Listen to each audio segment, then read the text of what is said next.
Russian forces are building shelters on Ukrainian territory to plan attacks. Enemy soldiers are using these shelters as staging points and ammunition depots. However, the Black Zaporozhians unit, affiliated with the Ukrainian army, is constantly conducting reconnaissance operations in the area. This unit usually carries out operations against Russian forces using FPV kamikaze drones. The ammunition loaded onto the kamikaze drones attacks enemy shelters. The shelters are blown to pieces by huge explosions. The Ukrainian Air Force continues to actively conduct operations on all fronts. Reconnaissance units had identified a position where an enemy unmanned aerial vehicle unit was located. The Air Force was tasked with destroying the enemy target. A MiG-29 fighter jet attacked the enemy target with a GBU-39 guided bomb. The bombs sent hit their target precisely and completely destroyed the enemy target. The unmanned aerial vehicle named Vampire sends an effective bomb to a building occupied by enemy forces. The bomb successfully hits the enemy target. As a result of a second bomb, the troops managed to render the enemy target completely unusable. The operators of the unmanned aerial vehicle had detected enemy soldiers' shelters in a densely wooded area of the forest. The Vampire drone immediately began its work. No matter how well hidden the enemy shelter was, there was no escape from these drones.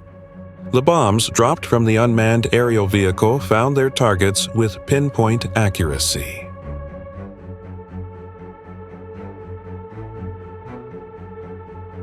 Ukrainian Defense Forces had detected an unmanned aerial vehicle (UAV) command center actively used by Russian forces in the Pokrovsk direction. The attack plan devised by the command center involved a concentrated assault on the enemy target using both kamikaze drones and artillery units. Ukrainian forces moved in quickly. After intense attacks on the enemy target, violent explosions occurred. Russian forces were attacking Ukrainian forces with unmanned aerial vehicles at this command center. Therefore, there were also explosive munitions here. After the operation carried out by the Ukrainian army, continuous explosions occurred at the Russian command center.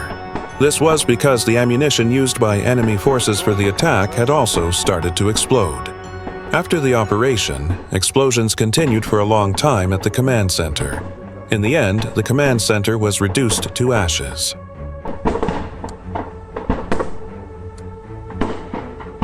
О, нихуя себе! Вот это уебало, там что, ядерная бомба, блядь! Нихуя, чуть Мавик нахуй не сдуло, прикинь. Да, конечно, тут-то чуть нас не сдуло, ебать.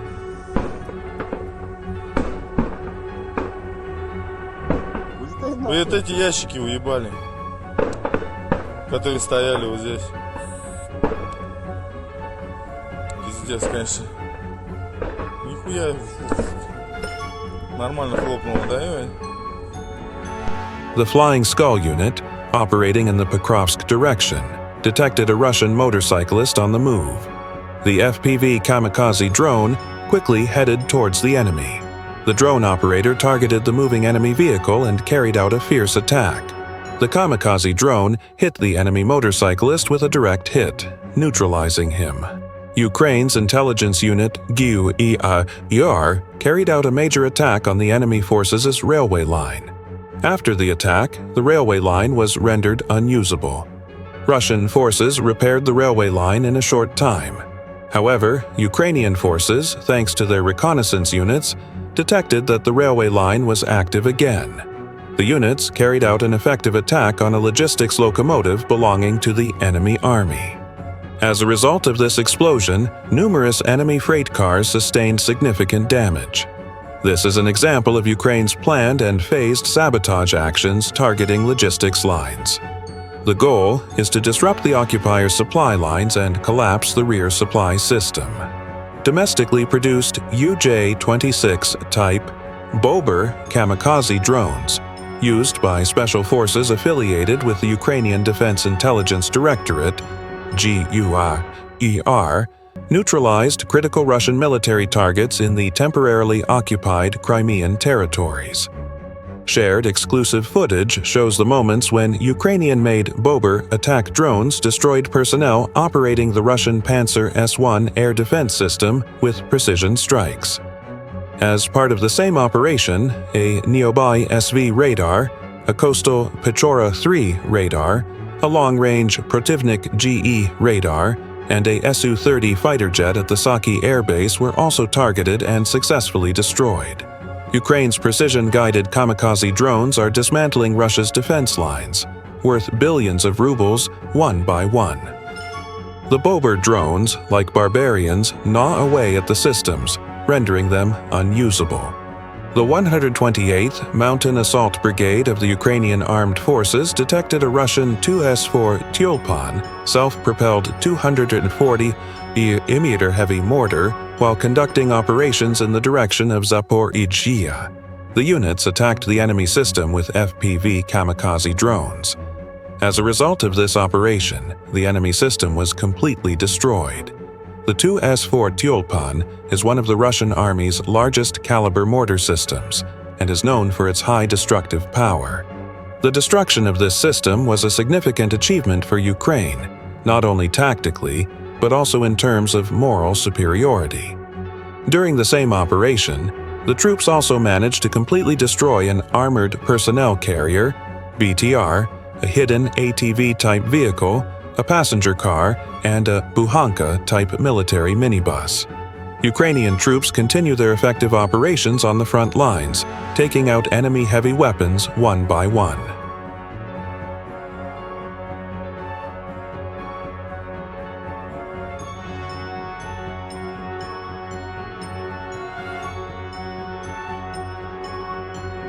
The Spala unit of the 28th Mechanized Brigade of the Ukrainian Armed Forces carries out demolition operations on enemy shelters with bombs sent from unmanned aerial vehicles.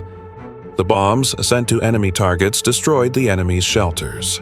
The Ukrainian Army's Omega's Wings unit had noticed enemy forces transporting ammunition in an old pickup truck.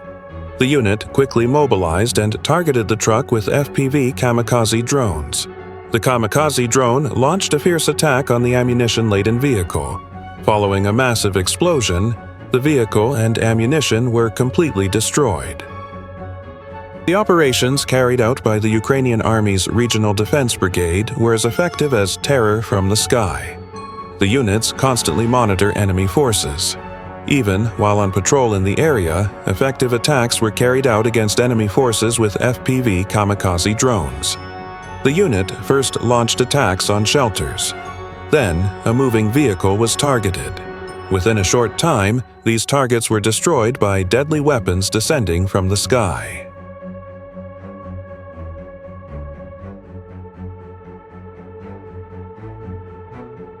After this major operation, the enemy forces command center was left in this state. The Ukrainian army's attack was so powerful that all ammunition belonging to the enemy army was destroyed.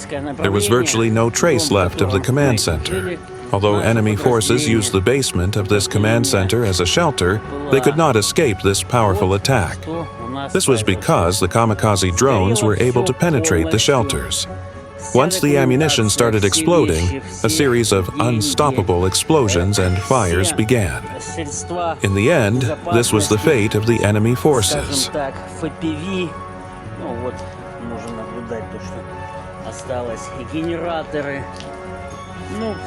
Все, что нужно было для жизнеобеспечения подразделения и так далее, все выгорело дотла. Подчистую. Вот. Сейчас, конечно, бьем во все колокола, просим о помощи, так как сами мы накупить это все не в силах. Хотя пытаемся, кто сколько может, столько и скидываемся для того, чтобы обеспечить работу и все остальное. Ну, это все очень долго. Я так понимаю, будет. Поэтому вот сейчас предоставляю вот это видео и просьба о помощи. Может, если кто сможет чем-то помочь. Вот так вот. Все, спасибо. С вашей помощью победа наша будет быстрее.